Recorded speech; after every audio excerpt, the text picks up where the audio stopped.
Happy Friday, everybody! It's me, Kayla. This is The Real DVD Watchers, and as always, I'm here to review a movie that I've seen. As you all know, the Golden Globes are coming up this Sunday, and I figured I would review a movie that was being nominated this year. Last week I reviewed Black Swan, which is a movie that's in the press a lot and nominated.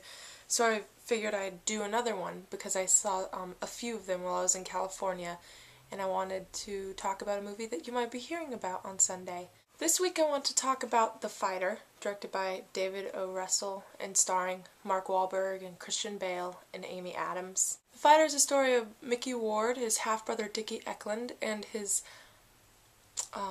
life as a boxer and how he fought his way up, no pun intended, and his struggles with his brother and his family. Mickey Ward was very much living in the shadow of his older brother Dickie, who at one point was thought to have been a good boxer and might have been going somewhere with his career, and Dickie messed it up and started doing drugs, but he still lives in Dickie's shadow. Dickie trains him, and their mother very much favors Dickie over Mickey, and they so it was very hard for him to build self-confidence and to become a good fighter, a good enough fighter to be a pro. I keep saying Dickie and Mickey. I feel as if I'm talking about a Disney movie, a pornographic Disney movie. Amy Adams plays Mickey's love interest, Charlene. She's a bartender, and he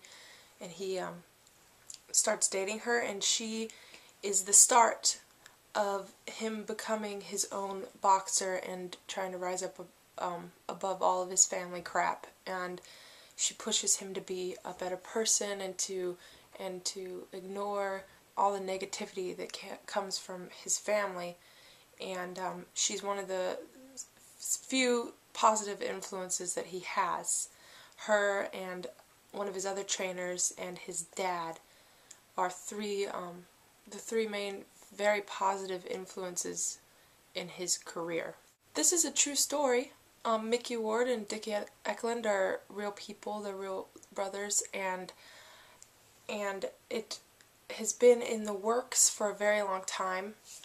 Mark Wahlberg was very much a driving force for this movie. He really wanted it to be made. He was attached to it since 2005. During The Departed, he gave it to Scorsese. He wanted Scorsese to direct it, but Scorsese felt like it would be kind of redundant to do that right after The Departed, and he didn't want to do another boxing movie after he had done Raging Bull and all that stuff.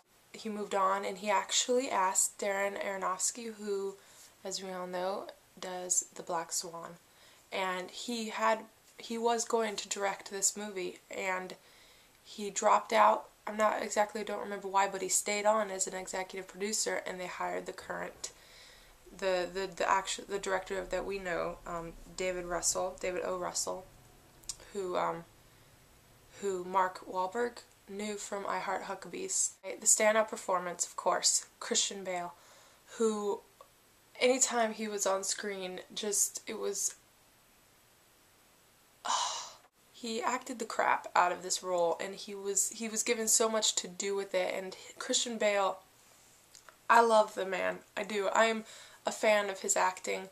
American Psycho, and of course Batman, and I liked the 3:10 to Yuma remake. He's just a very good, and he seems like a very committed actor, and he lost all this weight, and he was just so good. He stole every scene that he was in. Another really great performance was Amy Adams. I thought that she was gritty. We all think of her as sweet and innocent. That's what she was in Doubt, and that's how she was in Enchanted. And we got to see her being sexy and sassy and foul-mouthed, and it was refreshing and amazing, and she kicked the crap out of some people, and I think that she was just brilliant, and she did a very good job I was thrilled to see her in this role. I also think that Mark Wahlberg was kind of overlooked by a lot of people because Christian Bale kind of overshadowed him. Life imitating art. I think he was excellent, and I think that people give Mark Wahlberg a hard time, but I am a fan of his, and I think that if you could name at least 3 movies that an actor was in that you enjoyed, then you should show them some respect, because they've made 3 whole films that you've consumed and enjoyed. 3 movies that I liked Mark Wahlberg in, just off the top of my head. The Departed, Basketball Diaries, and The Other Guys. Yes, The Other Guys. I was giving that movie crap, but it was good. He was funny, the script was funny, the acting was funny. Mark did a very good job at not taking himself too seriously, and it was a very good comedic role. So there you go. That's my review for this week. I hope you guys enjoyed it, and I hope that you check out that movie as soon as possible. Have a good weekend, and check out the Golden Globes. I know that award shows are kind of boring, but Ricky Gervais is hosting again this year, and I'm very excited about that. So I think that we should all just gather around for the sake of watching Ricky Gervais make fun of very drunk actors and actresses that are sitting 2 feet from him. Okay, well, Scott's tomorrow. I will see you next week, and until then, peace out. That's attractive.